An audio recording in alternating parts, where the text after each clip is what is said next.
Setelah banyak yang aneh-aneh di sidang MK atas gugatan hasil Pilpres 2024, kubu 01 dan 03 rupanya tidak berhenti membuat yang aneh-aneh. Ya. Dan perbuatan aneh-aneh inilah kemudian yang membuat kita terkadang senyum-senyum tipis atau ngakak terbahak-bahak. Iya. Bagaimana tidak, semua yang ia lakukan terkadang di luar batas pemikiran kita. Ya, yang kemudian kita tidak pernah duga-duga, akhirnya muncul dengan spontan dan mengagetkan, bikin heboh. Ya, pada akhirnya kita hanya bisa ketawa. Ya.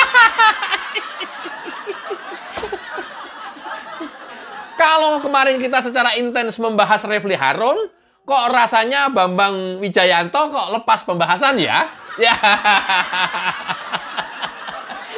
Padahal manusia ini jauh lebih unik daripada sekedar Refly Harun. Iya. Apa uniknya seorang Bambang Wijayanto? Lihat videonya. Profesor Edi Hiraj dihadapkan. Silakan Prof, waktunya untuk paparan bisa 15 menit. Nanti dilanjutkan tanya jawab 10 menit. Ya. Ya, majelis, karena tadi saya merasa keberatan, saya izin untuk mengundurkan diri ketika rekan saya, Profesor Hiraj, akan memberikan penjelasan. Nanti saya akan masuk lagi di saksi ahli yang lainnya. Silakan. Sebagai konsistensi dari sikap saya. Terima kasih. Ya. Ya, Bambang walk out pada saat Edi Hiraj, saksi ahli dari 02, mau menyampaikan paparannya. Iya, nggak apa-apa. Silakan. Silakan. Ya, silahkan aja. Silahkan. Nggak apa-apa. Bentuk konsistensi, ya udah nggak apa-apa. Nggak konsisten juga nggak apa-apa. Konsisten juga nggak apa. Ya, jangankan walk out, pulang ke rumah juga nggak apa-apa. Ya.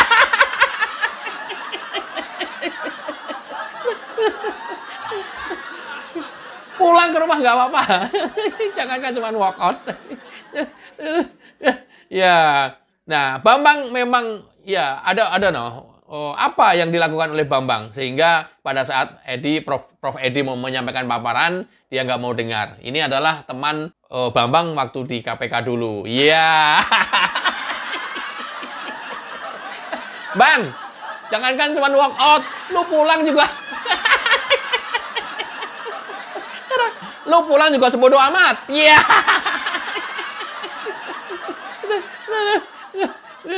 Aduh, Bambang. Udah kelintah-kelintih ya, keluar itu nggak apa-apa. Oke. Sebenarnya nggak ada apa sih? Kita lanjut. Majelis yang mulia, saya kira sebelum Saudara Bambang Wijayanto meninggalkan tempat. Sudah nggak apa-apa, Pak Edi, itu kan haknya beliau juga. Ya, saya kira saya berhak untuk tidak terjadi karakter assassination karena begitu dikatakan oleh Saudara Bambang hari ini pemberitaan dengan seketika mempersoalkan keberadaan saya.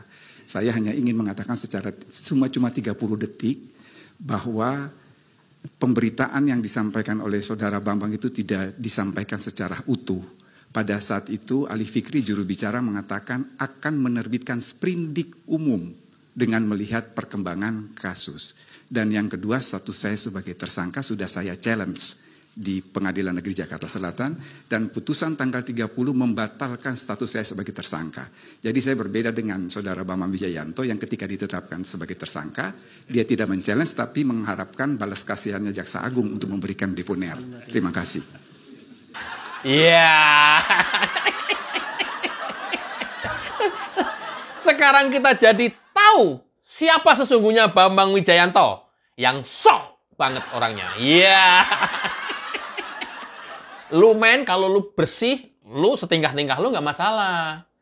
Lu oke juga kalau bersih, idealisme oke gitu ya. Lu sendiri menjadi tersangka men. Iya. Prof Edi ini dihadirkan sebagai saksi ahli, tapi statusnya oleh Bambang dianggap tersangka di KPK. Loh, tersangka kok dijadikan saksi ahli? Dia nggak mau dengerin. Ya sebodoh amat nggak mau dengerin. Emang suruh siapa dengerin? Dia walk out karena dianggapnya dia tuh tersangka. Padahal sudah ada pencabutan status dari tersangka menjadi ya bebas di pengadilan Jakarta Selatan. Nah, saya nggak tahu Bambang ketinggalan informasi apa enggak itu. Di sisi lain, sebenarnya Bambang sendiri itu adalah tersangka.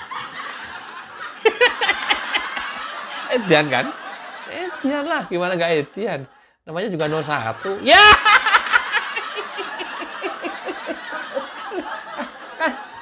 Ya kalau nggak Edian ya nggak bukan 01 lah. Ya yang Edian gitu dah pokoknya dah. Ya. Ya, padahal statusnya sendiri dia tersangka, ya. Coba kita lihat apa sih sebenarnya alasannya Bambang. Kita dengarkan. Relevansinya adalah seseorang yang menjadi tersangka, apalagi dalam kasus tindak pidana korupsi, dan untuk menghormati mahkamah ini, sebaiknya dibebaskan untuk tidak menjadi ahli. Ya, Bapak kan bekas mantan ketua KPK, baru penyidikan baru atau sudah tersangka baru? Nah ini, disebutnya di sini, sekalipun tersangka pun apa juga harus hak-hak privat? Saya ingin mengajukan ini sebagai sebuah keberatan. Ya. Itulah karakter 01, yang penting ngeyel dulu, urusan belakangan. Ini 01, Anies dan barisannya, yang penting ngeyel dulu. Hakim sudah memberikan ruang untuk bisa hadir sebagai saksi ahli. Hakim juga menyatakan statusnya memang seperti apa. Kalaupun tersangka, oke lah tersangka. Memang nggak boleh. Undang-undang mengatakan mungkin boleh. Kenapa hakim ngomong begitu? Pasti boleh. Tapi ngeyel. Bambang ngeyel. Lupa bahwa dirinya itu tersangka seumur hidup. Ya. Ya.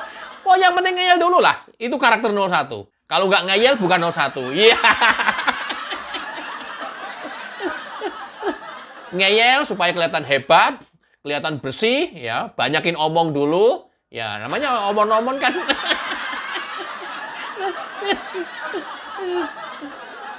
Kalau mau tahu sebenarnya Bambang itu ini loh orangnya, seperti ini loh orangnya. Bahkan kami patut mempertanyakan status Pak Bambang Wijayanto itu sendiri. Ya. Beliau itu kan tersangka, ya kan? P21 dilimpahkan ke kejaksaan. Dideponir perkaranya. Status beliau itu lagi apa sekarang ini? Tersangka selamanya, seumur hidup tersangka. Dan bisa dibuka kembali juga. Kalau orang di SP3 itu close. Orang dikalahkan melalui dimenangkan pra peradilannya close. Orang ini tersangka, cuman di dep, tahu nggak di dep? Simpan begini, tidak dimajukan ke pengadilan sampai kapanpun dia tersangka. Oh jangan. Jadi saya heran ya, orang tuh suka menyalah-nyalahkan orang tapi nggak melihat pada dirinya sendiri. Tapi kami sih toleran aja, kami biarin aja selama ini. Saya nggak pernah protes Pak Bambang Wijayanto. Saya tahu status beliau seperti itu, selama ini saya juga nggak pernah komplain mau datang ke pengadilan. Ya udah kita ladenin aja di pengadilan. Nah itu ya satu hal yang kita tegaskan seperti itu. Bambang. Aduh. Bang. Nggak malu lu, Bang. Ya masih mendingan Prof. Edi kalau begitu mah. Statusnya daripada lu, Bang.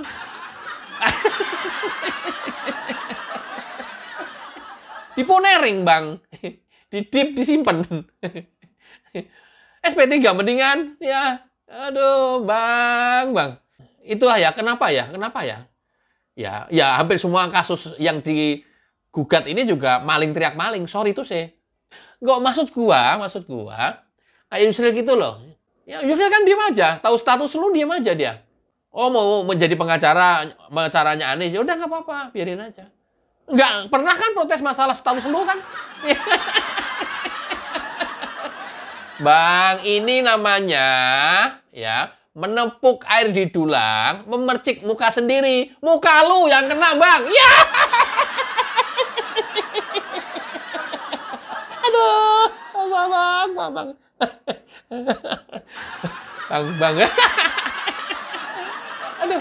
Aduh, Bang, ya Allah, Bang. Masya Allah. Orang jadi tahu semua, Bang, sekarang begini kayak kalau akibat tindakan lu sendiri, Bang. Ya, sok-sok bersih, sok-sok suci, sok-sok hebat. Tetangga-tetangga lu yang tadinya nggak tahu, jadi tahu. Tetangga kampung yang tadinya nggak tahu, jadi tahu sekarang, Bang. Ya. Bang, lu nggak mikir ke sana, Bang. Bang. Gila. Sok-sok banget, sok-sok suci, sok-sok bersih. Gila. Sok-sok nolak saksi korupsi. Dia pengacara yang statusnya tersangka juga. Iya. Aduh. Bang. Aduh, ya Allah. Aduh, ingat Allah, Bang. Aduh. Oke, coba kita lanjut. Dilengkapi lagi oleh keterangan Yusril Issa Mahendra. Status Pak Bambang Wijayanto itu sendiri, beliau itu kan tersangka. Status beliau itu lagi apa sekarang ini? Tersangka selamanya, seumur hidup tersangka. Memang ada satu protes yang tadi dikemukakan oleh Pak Bambang Wijayanto sehubungan dengan kami menghadirkan Pak Edi Hiarij sebagai ahli. Kita tahu bahwa Pak Edi itu sudah pernah dinyatakan tersangka. Andai kata pun tersangka, ya tidak masalah juga. Siapa yang mengatakan orang tersangka tidak boleh menjadi ahli? Maka kami patut mempertanyakan status Pak Bambang Wijayanto itu sendiri. Ya, beliau itu kan tersangka, ya kan? P21 dilimpahkan ke kejaksaan, dideponir perkaranya. Status beliau itu lagi apa sekarang ini? Tersangka selamanya, seumur hidup tersangka. Jadi saya heran ya. Orang itu suka menyalah-nyalahkan orang tapi nggak melihat pada dirinya sendiri. Tapi kami sih toleran aja, kami biarin aja selama ini. Saya nggak pernah protes Pak Bambang Wijayanto. Saya tahu status beliau seperti itu, selama ini saya juga nggak pernah komplain. Mau datang ke pengadilan, ya udah kita ladenin aja di pengadilan. Nah itu ya, satu hal yang kita tegaskan seperti itu. Sampai gua ulang 2 kali supaya nggak gagal paham. Ya, soalnya framingnya 01 di luaran lain. Iya. Ya, sok si paling hebat. Ya.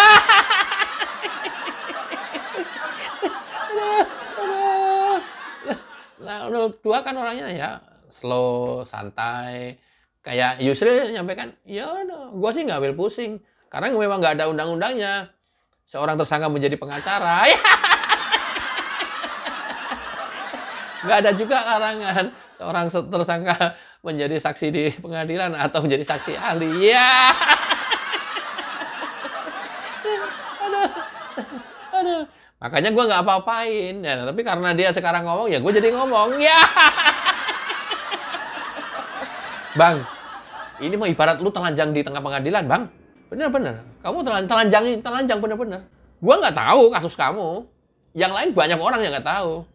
Ini mah kamu telanjang di depan persidangan, Bang. Ya, lu pikir lu hebat. Ya. Nggak nyadar lu. Istighfar deh, Bang. Coba istighfar. Istighfar, sholat taubat. Coba, Bang. Lamain sujudnya. Bener nggak tindakan lu ini? Kalau bener, ya udah terusin aja. Memang karakter lu kayak begitu, Bang. Sok yes gitu. Sok hebat begitu, Bang. Ya. Bang. Tersangka seumur hidup. Ya.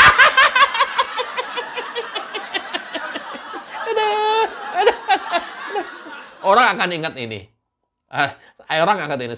Sebelum ada perubahan status di Punering, itu status lu adalah tersangka seumur hidup. Sampai mati, status lu tersangka. Coba bayangin aja. Sepanjang tidak ada perubahan status ya. Ayo lu.